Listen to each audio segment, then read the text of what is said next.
Welcome to Future Doctor NEET Academy for the problem solving session in NEET Physics. Topic today chosen is from chapter 7, Gravitation. And today is not problem solving session. This session is questionnaire session. That is 7 questions will be floated, and then next session we will solve the solution for these questions.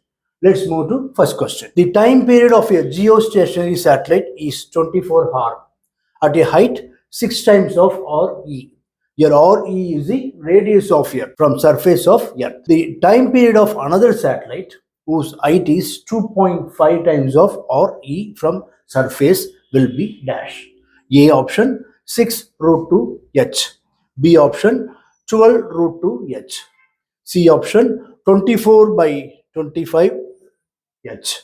D option 12 by 25 H. So by knowing the formula for time period related with radius, we are able to find the solution for this question. Let's move to question number 2. A geostationary satellite is orbiting the Earth at a height of 5 or above the surface of the Earth, or being the radius of the Earth. The time period of another satellite in hour at a height of 2 or from the surface of the Earth is dash. Option A 5, B option 10, C option 6 root 2, D option 6 by root 2.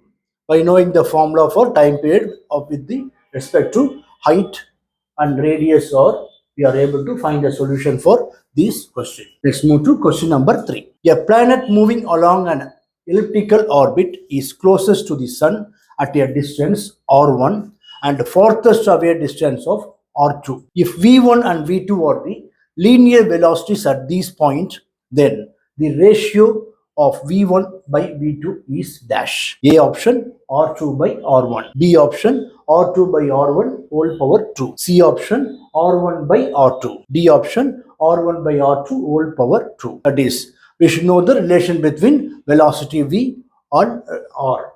By knowing the relationship, you are able to find a solution for this question. Let's move to question number 4. If the gravitational force between two objects were proportional to 1 by r, and that not as 1 by r square. Here r is the separation between them. Then a particle in circular orbit under such a force would have its orbital speed v proportional to dash. A 1 by r square, B option r power 0, C option r, D option 1 by r. Here we should know the relationship between the force with r. By knowing the relationship with velocity, you are able to find the solution for this question. Let's move to question number 5. A body weighs 72 Newton on the surface of the Earth. What is the gravitational force on it at a height equal to half of radius of the Earth? Option A 32 Newton, B option 30 Newton, C option 24 Newton, D option 48 Newton.